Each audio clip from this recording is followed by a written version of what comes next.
So Yash bro గురించి one word లో చెప్పాలంటే ఏం చెప్తావు? యష్ నేనున్నా అంటే యషే.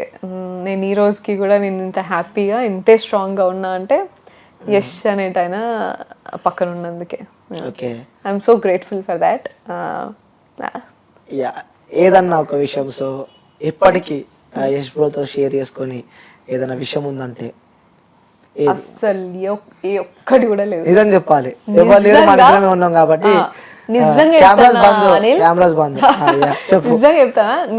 నేను చెప్పడం కాదు, ఫస్ట్ ఆఫ్ ఆల్ నేను నమ్మేది కూడా. అంటే నీకు యష్ నాకు అంత కనెక్ట్ అయ్యిండు, నేను స్టిక్ ఆన్ ఇట్లా ఉంటానంటే యష్ రిలేషన్షిప్ మాది ఉంది అంటే ఇట్స్ నాట్ అబౌట్ లైక్ అందరిలాగా ఇట్లా స్వీట్ థింగ్స్ అంతా మాకేం ఎక్కువ ఉండదు, లైక్ ప్రపోజల్స్ లేకపోతే ఇలా అంతా ఏమి ఉండదు.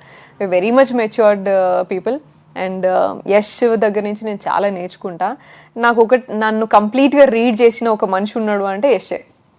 నువ్వు అనుకుంటున్నావు కదా వీడియోలు ఇట్లా నేను చూసినా అనుకుంటున్నావు కదా, నువ్వు వీడియో ఒకటి చూపి యష్కి, యషే చెప్తాడు ఈ వీడియోలో ఆమె ఏమనుకొని ఉన్నది, ఏం జరిగింది ఉంటది ముందు తర్వాత, ఆమె ఏం ఆలోచిస్తుంది అనేది కూడా చెప్తాడు. ఎందుకంటే తెలుసు మనసులో ఉంది కాబట్టి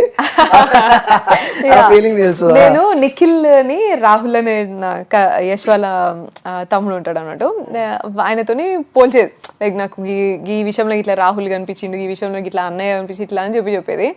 నేను బయటకు వచ్చినాక చెప్తే సేమ్ నువ్వు రాహుల్ అనుకున్నావు కదా, నువ్వు ఇట్లా అనేది సీరియస్లీ నేను అన్ని ఇట్లనే చూసేది అన్ని ఇట్లా అని అనుకో. అండ్ నేను ఆయన ఒక 2-3 వీడియోలు చూసినప్పుడు చూపించిండు ఇట్లా అయింది గిది నెగిటివిటీ అని చూపిస్తే నీకేం అర్థమైంది చెప్పు అని అంటే ఎగ్జాక్ట్లీ అక్కడ ఏం జరిగిందో గెస్ చేసిండు. That is my strength, understanding. So నేను చూసే చూపు కానీ నేను ఏం చేస్తాను నెక్స్ట్, నా ఆలోచన ఏమనుకోని నేను ఇది చేసింది ఇది అనేది కూడా ఆయన గెస్ చేసేస్తాడు. Super, next level. So that is the bond, that is the relationship I have with Yash. So అంత స్ట్రాంగ్, మంచి అండర్స్టాండింగ్ లవ్ దొరికింది. So all the best for your grateful for that. Okay, so ఇది అయిపోయింది interview. చివరిగా మీ voice ఇప్పటిదాకా కింద కాబట్టి మళ్ళీ ఇంకా నాకు సాంగ్స్ వినబుద్ధి అవుతుంది.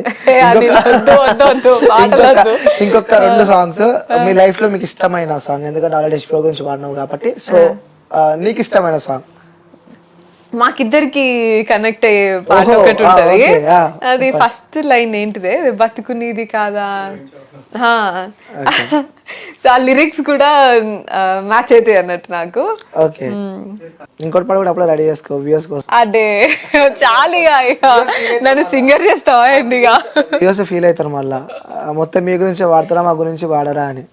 వ్యూస్ కోసం పాట అంట కాదు, ట్రోలర్స్ గురించి వాడదాం. రైట్. పల్లవించవా నా గొంతులో, పల్లవి కావా నా పాటలో, హృదయం నాగా నా బతుకు నీది కాదా. ఈ లైన్ ఉంది కదా, నా బతుకు నీది కాదా అని. నా బతుకు యష్దే. ఓకే, ఈ సాంగ్ కూడా అట్టేనా? సో ఇద్దరు కలిసినప్పుడు పాడతారు. ఓకే, సో ఒక మంచి అద్భుతమైన సాంగ్ అయితే పాడిర్రు. సో ముఖ్యంగా ట్రోలర్స్, సో ఇన్స్టాగ్రామ్ ఓపెన్ చేస్తే నిజంగా ట్రోలర్స్, మీకు ఇన్స్టాగ్రామ్ ఓపెన్ చేసి సోషల్ మీడియా నెట్వర్క్స్ ఓపెన్ చేసినా మీరు బీభత్సంగా ట్రోల్ అవుతున్నాయి, బీభత్సంగా వైరల్ అవుతున్నాయి. సో వాళ్ళకైతే మంచి కంటెంట్ అయితే ఇచ్చిపోయారు మీరు, కానీ నాకు తెలిసి వాళ్ళు ఇంకా బాధపడుతున్నారు. ఇంకా కంటెంట్ మాకు అంటే వాళ్ళకి మంచి వర్కప్ అయిపోయినారు మీరు. సో మీ వల్ల వాళ్ళు ఇంకా సంపాదించుకుంటున్నారు అనుకోవచ్చు, లేకపోతే ఇంకొంచెం సంబంధించి. సో వాళ్ళు అడుగుమని అన్నాను కాబట్టి నేను అడుగుతున్నా, ట్రోలర్స్ కానీ ఇంకొంతమంది మళ్ళీ రీఎంట్రీ ఎప్పుడు ఇవ్వబోతున్నారు? ట్రోలర్స్కి పని చేయడానికి అయితే చూడాలి కానీ, లేకపోతే నో ఐడియా అని. Maybe 6th week or 7th week. మాకు వచ్చిన ఇన్ఫర్మేషన్ ప్రకారం 7th వీక్లో Sonia 2.0 into Bigg Boss season 8. ఏమో, నో ఐడియా, బట్ చూడాలా. ఓకే, నేను ట్రూగా ఉందామని అనుకున్నా, నా రియల్గా నేనున్నా, కానీ ఉన్నది ఒకటి చూపించేది ఒకటి అని అంటే ఇక పోయి కూడా వేస్టే కదా, దాంట్లో నేను చేసేది ఏం లేదు. ఓకే, అంటే బిగ్ బాస్ రియల్ అంటారా ఫేక్ అంటారా? నేను నా విషయంలో అయితే ఫేకే అంటారు. అబ్సల్యూట్గా. ఓకే. సో అంటే అభయ్ విషయంలో కూడా అన్ఫేర్ జరిగింది అని చెప్పి కూడా తను కూడా చెప్తాను. అంటే ఇప్పుడు వెళ్ళిన కంటెస్టెంట్స్ అందరూ ఇలా చెప్తూ ఉంటే మరి నెక్స్ట్ బిగ్ బాస్ ఏం కావాలి? దట్స్ వాట్, అది వాళ్ళు ఆలోచించుకోవాలి. అది సి నీకు నేషనల్ టీవీ లిమిటేషన్స్ అని మాట్లాడిండు నాతో నేను బజ్లా. నేషనల్ టీవీ లిమిటేషన్స్ ఏంటిదో మరి, అండ్ మీది ఏం చూపిద్దాం అనుకుంటారు మీ రియాలిటీ షోలా అనేది అది వాళ్ళు డిసైడ్ కావాలా అనిల్. అండ్ నాకు సార్ కూడా మధ్యలో లైఫ్ టైం మేనేజ్మెంట్ ఏదో సంథింగ్ అన్నారు ఒకసారి షోలా. లైఫ్ టైం మేనేజ్మెంట్ ఏం చూపించారు? నా లైఫ్ ఏం చేసినారు చూపించి మీరు. I'm lucky and I'm happy that I'm strong enough to handle, and నా ఫ్యామిలీ యష్ నా పక్కన ఉన్నారు కాబట్టి నేను ఈరోజు నేను కాన్ఫిడెంట్గా ఉన్నా. అండ్ బై మై సెల్ఫ్ నేను కూడా కొంచెం స్ట్రాంగ్ కాబట్టి ఇట్లున్నా. అది ఒక వేరే అమ్మాయి అయితే and what if I get suicide, like నేను చూసింటే నేను సెన్సిటివ్ డెఫినెట్గా సెన్సిటివ్. అండ్ నేను నిజంగా చెప్తానా, నా ఇన్నర్ సైడ్ నేను చెప్తాను. నేను like you know I'm strong enough with my experiences and my life, and నేను సంపాదించుకున్నది, నాకు పొటెన్షియల్, నాకు ఇంకా చాలా నాకు పొటెన్షియల్ ఉన్నది, ఇట్లా నా హోప్, నా అంబిషన్స్ అని నన్ను బతికిపిస్తున్నాయి. కానీ నేను ఈరోజు చూసిన దానికి, నేను చేసింది ఏంది, మీరు చూపించింది ఏంది దానికి ఐ వుడ్ హ్యావ్ సూసైడెడ్. నేను సూసైడ్ అటెంప్ట్ చేసేదాన్ని ఖచ్చితంగా.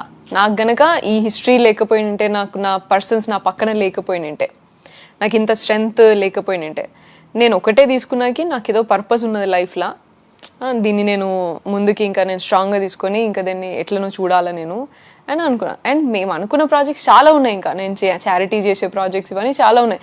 ఇవ్వండి ఇంద్రా బాబు అని నేను లైట్ తీసుకుంటున్నా. కానీ వాట్ ఇఫ్ సమ్మన్ ఎల్స్ నా ప్లేస్లో ఇంకొక అమ్మాయి ఉండింటే ఎట్లుండేది పరిస్థితి?